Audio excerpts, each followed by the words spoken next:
لله نحمده ونصلي على رسوله الكريم أما بعد أعوذ بالله السميع العليم من الشيطان الرجيم بسم الله الرحمن الرحيم حميم تنزيل من الرحمن الرحيم كتاب فصلت آياته قرآنا عربيا لقوم يعلمون بشيرا ونذيرا فأعرض أكثرهم فهم لا يسمعون وقالوا قلوبنا في أكنة مما تدعونا إليه وفي آذاننا وقر ومن بيننا وبينك حجاب فاعمل إننا عاملون قل إنما أنا بشر مثلكم يوحى إلي أنما إلهكم إله واحد فاستقيموا إليه واستغفروه وويل للمشركين. حضرات محترم، اللہ کی توفیق سے سورۃ حامیم سجدہ اس کا آغاز کرتے ہیں۔ اس سورت کو سورت فصلت بھی کہتے ہیں۔ اللہ مالک نے یہ سورت مکہ مکرمہ کے اندر نبی کریم صلی اللہ علیہ وسلم پر نازل کی، اور آپ کو یہ بات معلوم ہے کہ مکہ مکرمہ کے اندر اہل مکہ ہر بات پہ رسول اللہ صلی اللہ علیہ وسلم کو جھٹلاتے تھے۔ آپ کوئی بھی بات کرتے، کتنی ہی مضبوط دلیل دیتے، ان کی زندگی کا وتیرہ ہی یہ تھا کہ اللہ رسول اللہ صلی اللہ علیہ وسلم کی بات کو جھٹلا دینا۔ اس سورت کی 54 آیات ہیں اور 6 رکوع ہیں۔ یہ 5ویں سورت ایسی ہے جس کا آغاز اللہ اس بات سے کر رہے ہیں جو ترتیب کے ساتھ پیچھے آ رہی ہیں۔ 4تھی سورت جس کا آغاز اللہ کہتے ہیں کہ تنزیل الکتاب من اللہ العزیز العلیم من اللہ العزیز الحکیم۔ یہاں تنزیل الکتاب تنزیل من الرحمن الرحیم، یعنی اللہ اپنی صفات کے ساتھ یہ کہتا ہے کہ تم بار بار کہتے ہو کہ یہ کتاب رسول اللہ صلی اللہ علیہ وسلم اپنے پاس سے بناتے ہیں، حالانکہ یہ اپنے پاس سے نہیں بناتے بلکہ اللہ کی طرف سے یہ نازل ہوئی ہے۔ جو اللہ رحمان اور رحیم ہے، جو علم والا ہے، عزیز العلیم، غالب علم والا ہے، یہ اس کی طرف سے نازل ہوئی ہے۔ اور پھر اللہ نے یہ بھی کہا، پیچھے ہم یہ بات پڑھ رہے ہیں کہ آپ کے دائیں ہاتھ نے کبھی کوئی چیز لکھی ہی نہیں، حتیٰ کہ یہ بات یاد رکھیں کہ نبی کریم صلی اللہ علیہ وسلم اپنا نام بھی نہیں لکھ سکتے تھے، آپ صرف لکھواتے تھے اور کاتبین وحی ان باتوں کو لکھتے تھے۔ آپ کے سائن جو تھے یہ بھی آپ اپنے ہاتھ سے کبھی نہیں کیے، بلکہ آپ کے پاس ایک انگوٹھی تھی جس کے اوپر محمد الرسول اللہ صلی اللہ علیہ وسلم لکھا ہوا تھا۔ محمد، اس کے اوپر رسول، اس کے اوپر اللہ۔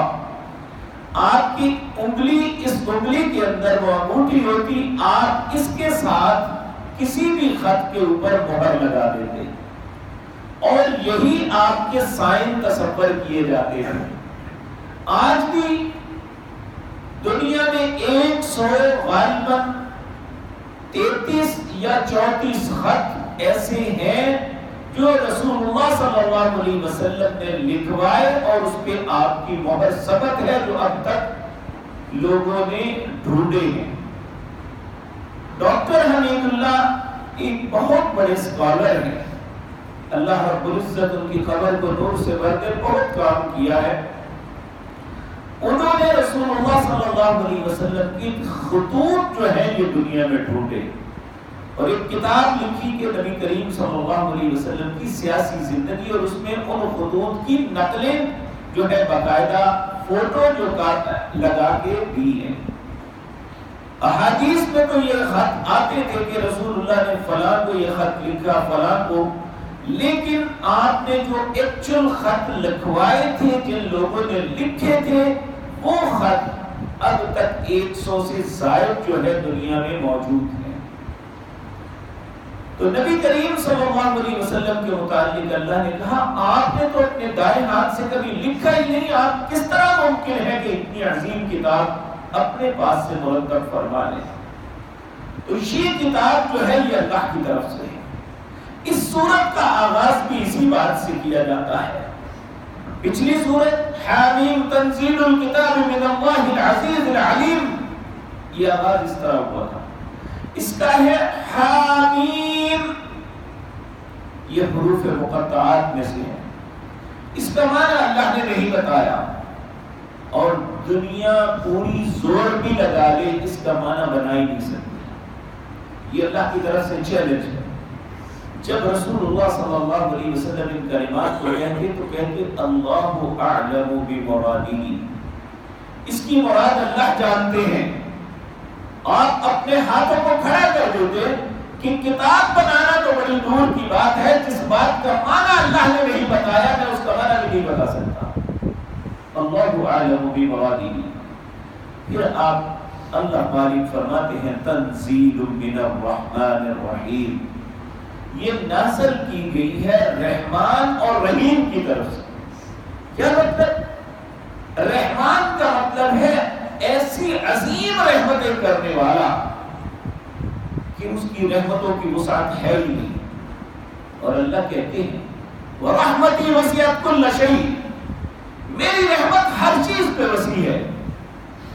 اللہ کی رحمت کے 100 حصے ہیں، اللہ نے اپنی رحمت کا صرف ایک حصہ دنیا میں دیا ہے، جس سے انسان، جن، جانور، درندے، پرندے، چرندے، سب کے سب جو ماں باپ اپنے بچوں پہ رحم کرتے ہیں، جو بھائی بہن ایک دوسرے سے محبت کرتے ہیں، اور جو ان لوگ میاں اور بیوی ایک دوسرے سے پیار کرتے ہیں، اور اسی طرح اولادیں جو اپنے ماں باپ سے محبت کرتی ہیں، یہ ساری کی ساری محبتیں صرف اللہ کی ایک رحمت کا حصہ ہے۔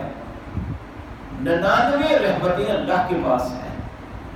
کہا وَرَحْمَتِي وَسِعَتْ كُلَّ شَيْءٍ، اور پھر یہ بھی کہا کہ میری رحمت جو ہے میری غضب پہ حاوی ہے۔ اللہ سخت ناراض بھی ہوتے ہیں، لیکن اللہ کی رحمت اس کے غضب پہ حاوی ہے، اور یہ اس لیے رحمان کہا کہ جس طرح میری نافرمانی کرتے ہو اس کے باوجود تمہیں رزق دیتا ہوں، میرا انکار کرتے ہو میری زمین پہ رہتے ہو، میں تمہیں کچھ نہیں کہتا بلکہ ہر آن تمہارے رزق میں اضافہ کرتا ہوں، زندگی کی ساری نعمتوں سے نوازتا ہوں، اسی طرح میری یہ بھی رحمت ہے کہ میں نے یہ کتاب تمہاری ہدایت کے لیے نازل کی ہے۔ الرحیم، رحیم کہتے ہیں جو رحمت کبھی ختم ہو ہی نہ۔ دیکھیں ماں باپ، ان کی شفقت اور محبت اس وقت تک ہوتی ہے جب تک وہ زندہ۔ جب ماں باپ فوت ہو جائے انسان کیا کہتا ہے؟ آج میں ماں کی شفقت سے معروم ہو گیا، آج باپ کا سایہ اٹھ گیا، میرا سر ننگا ہو گیا۔ وہ شفقت اسی وقت ختم ہو جاتی ہے جب ماں باپ ختم ہو گئے، لیکن اللہ کی رحمت، اس کی شفقت، اس کی مہربانی، اس کی عنایت جو ہے وہ ایسی ہے جو کبھی ختم نہیں ہوگی۔ الرحیم، وہ ہمیشہ رہے گی، وہ کبھی بھی ختم نہیں ہوگی۔ اللہ کو اپنی رحمتوں کے سائے میں ہم سب کو رکھنا۔ تو یہ اللہ کی عظیم رحمت ہے کہ ہم گمراہ، ہم بھٹکے ہوئے، ہمیں رستے کا علم نہیں، تو اللہ نے ہماری ہدایت کے لیے تنزیل، یہ کتاب نازل کی۔ من الرحمن الرحیم، کتاب فصلت آیاتہ، یہ کتاب ایسی ہے جس میں تفصیل کے ساتھ آیات ہیں۔ تو معنی ہے فصلت کا، ایک معنی تو یہ ہے کہ اللہ نے یہ اکٹھی کتاب نازل نہیں کی جس طرح پہلی کتابیں نازل ہوئی تھی، بلکہ یہ 23 سال کے اندر نجمن نجمن آہستہ آہستہ جیسے ضرورت پڑتی گئی اللہ نازل کرتا گیا۔ جو بھی معاملات ہوتے اللہ اس معاملے میں اپنی آیات کو نازل فرماتے اور اللہ ہماری انسانوں کی رہنمائی فرما دیتے۔ اور دوسرا معنی اس کا یہ ہے کہ اس کے اندر ہر چیز کی تفصیل ہے۔ تمہارے لیے حلال کیا ہے، تمہارے لیے حرام کیا ہے، تمہیں کیا کرنا ہے تو ہدایت پاؤ گے، کیا کرو گے تو گمراہی کے راستے پہ چلے جاؤ گے، کیا طریقہ ہے ایمان کا، کفر سے بچنے کے کون کون سے راستے ہیں، ہر چیز کی تفصیل اللہ رب العزت نے اس میں بیان کر دی ہے۔ اس لیے فرمایا کتاب، یہ ایک ایسی کتاب ہے فصلت آیاتہ جس کی آیتیں بڑی تفصیل کے ساتھ ہیں، اور پھر تیسری صفت یہ بتائی قرآن، یہ ایک ایسا قرآن ہے عربیت جو عربی میں ہے۔ دنیا میں بے شمار زبانیں بولی جاتی ہیں، کوئی بھی زبان ایسی نہیں جس میں تبدیلی نہ ہو۔ آپ دیکھیں پاکستان بننے سے پہلے جو اردو کی کتابیں آپ پڑھیں، آج کا اردو پڑھنے والا انہیں سمجھ ہی نہیں سکتا، اس میں ایسے ثقیل لفظ ہیں۔ اور پھر اس کے بعد اردو میں جدت آئی، اب اردو کے اندر بہت سے کلمات انگلش کے مل گئے ہیں۔ تو یہ ہر دور میں جیسے جیسے وقت گزرتا ہے زبانوں میں تبدیلی آتی ہے۔ اسی طرح آپ دیکھیں انگریزی ایک زبان ہے، لیکن امریکہ کی انگریزی اور ہے، برطانیہ کی اور ہے، فرانس کی اور، یعنی یہ ساری اس طرح معاملے ہیں، لیکن دنیا میں ایک واحد زبان عربی ہے جس میں کوئی تبدیلی ہو ہی نہیں سکتی۔ حتیٰ کہ الفاظ تبدیل ہونے تو بہت دور کی بات ہے، اس میں زبر زیر کی تبدیلی معنی کو بدل دیتی ہے۔ اس کی مثال آپ دیکھیں، ہم نماز سے پہلے وضو کرتے ہیں،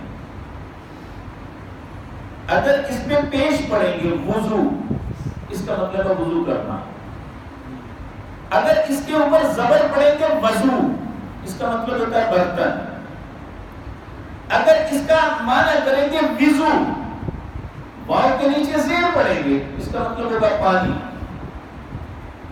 یعنی آپ دیکھیں کہ کتنا تغیر آتا ہے کہ زبر زیر کے بدلنے سے معنی ہی بدل جاتے ہیں۔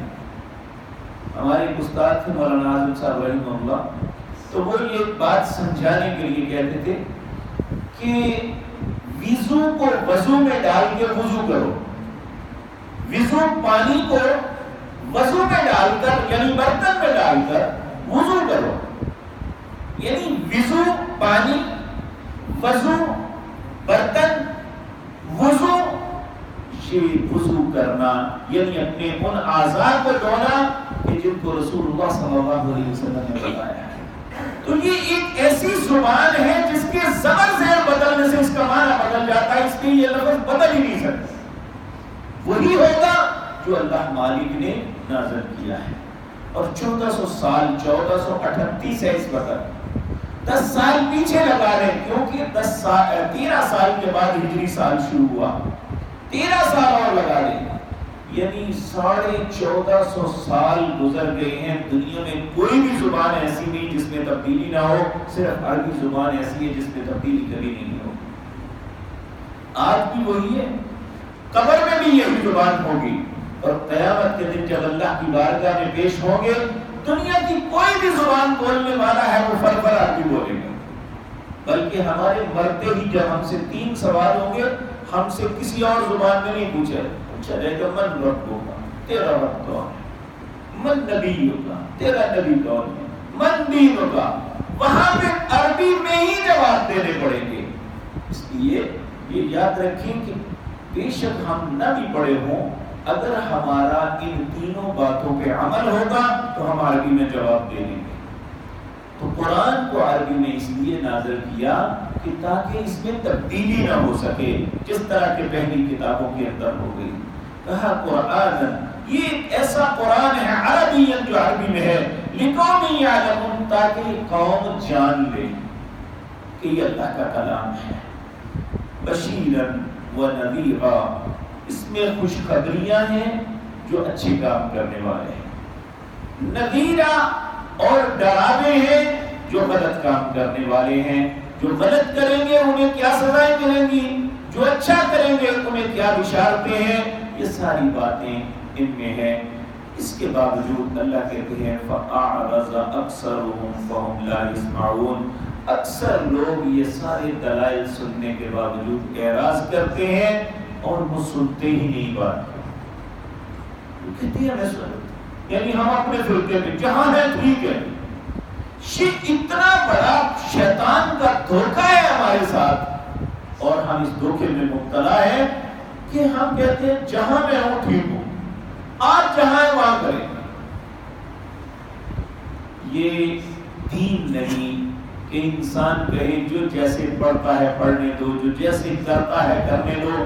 اگر جو جیسے کرتا ہے وہ کرنے دو تو پھر اللہ کو اتنے رسول بھیجنے کی کیا ضرورت تھی، کتابیں نازل کرنے کی کیا ضرورت تھی؟ جب اللہ نے رسول بھیجے، کتابیں نازل کی تو اس لیے کی کہ ہماری ہدایت ہو، ہمیں رستے کا علم ہو۔ یہ ہمارے لیے ایک کورس ہے، ہمارے لیے ہمارا سلیبس ہے زندگی کا کہ ہم اسی کے مطابق پڑھیں گے، اسی کے مطابق پیپر حل کریں گے تو ہماری کامیابی ہوگی۔ اگر سلیبس سے ہٹ کے جواب دیں گے تو ہمارا جواب قابل قبول نہیں ہوگا۔ تو اللہ رب العزت فرما رہے ہیں فَأَعْرَضَ أَكْثَرُهُمْ فَهُمْ لَا يَسْمَعُونَ، اکثر لوگ اعراض کرتے ہیں بلکہ وہ بات سنتے ہی نہیں ہیں۔ پھر فرمایا وَقَالُوا قُلُوبُنَا، بے وقوفی اور بے شرمی کی انتہا یہ ہے کہ الٹا کہتے ہیں وَقَالُوا قُلُوبُنَا فِي أَكِنَّةٍ مِّمَّا تَدْعُونَا إِلَيْهِ، آپ جس طرف بلاتے ہیں ہمارے دل کے اور اس بات کے درمیان پردہ ہے، ہمیں یہ بات سمجھ نہیں آتی، بلکہ ایک مقام پہ کہتے ہیں وَقَالُوا قُلُوبُنَا غُلْفٌ، ہمارے دل پردے کے اندر ہیں، ہمیں تمہاری بات سمجھ نہیں آتی، تم کیا کہتے ہو، نعوذ باللہ۔ اللہ نے فرمایا پردے میں نہیں ہے، بل لعنہم اللہ بکفرہم، اللہ نے ان کے کفر کے سبب ان پہ لعنت ڈال دی ہے کہ انہیں بات سمجھ آئے گی نہیں۔ اگر انسان کو قرآن کی بات بھی سمجھ نہیں آتی تو وہ اپنی بدقسمتی پر روئے کہ اللہ کی طرف سے اس پہ پھٹکار اور لعنت ہے، الیاذ باللہ۔ اللہ ہم سب کو اپنی پناہ میں رکھے۔ وقر وفی آذاننا وقر، اور ہمارے کان بہرے ہیں، اوچل ہیں، من بیننا و بینک حجاب، ہمارے اور تمہارے درمیان ایک پردہ ہے جو نہیں کھل سکتا، یعنی تمہاری بات ہمیں سمجھ نہیں آتی، تمہیں ہماری سمجھ نہیں آتی۔ فَعْمَلْ إِنَّنَا عَامِلُونَ، اس لیے تم اپنا عمل کرو، ہمیں اپنا عمل کرنے دو۔ یعنی جو بے دلیل لوگ ہیں، جو باطل پہ چلنے والے ہیں، بالآخر ان کا جواب یہ ہوتا ہے بھائی چھوڑو، تم اپنا عمل کرو، ہمیں اپنا کرنے دو، تم ہمارے معاملے میں مداخلت نہ کرو، ہم تمہارے معاملے میں نہیں کرتے۔ تو یہ کوئی جواب نہیں ہے۔ جواب یہ ہے کہ اگر کوئی آدمی اس کے پاس دلیل ہے تو وہ دلیل دے، اگر دلیل نہیں ہے تو جس کے پاس دلیل ہے اسے قبول کر لے، چھوٹی سی بات ہے۔ تو اللہ رب العزت ہمیں سمجھ نصیب فرمائے کہ ہم بھی دلیل کو قبول کریں، نہ کہ بے وقوفوں کی طرح، جس طرح ایک گدھا چلتا ہے وہ گڑھے میں جا گرتا ہے تو دوسرے یہ نہیں دیکھتے میرے اگلے والا گر گیا ہے، وہ بھی اسی رستے پہ چلتا ہوا گڑھے پہ گرتے چلے جاتے ہیں۔ تو انسان گدھا نہیں ہے، لیکن جب یہ حق کو قبول نہیں کرتا تو یہ گدھے سے بھی بدتر ہے۔ انسان گدھا نہیں ہے، انسان کو اللہ نے شعور سے نوازا ہے، اس لیے اسے دلیل کی بات کو سمجھنا چاہیے، اور دلیل کسی مولوی پیر امام کی بات کا نام نہیں، اللہ اور اس کے رسول کے حکموں اور طریقوں کا نام ہے۔ اللہ اس طریقے کو اپنانے اور اس پہ چلنے کی ہمیں توفیق عطا فرمائے۔ اقول قولی ھذا واستغفر اللہ۔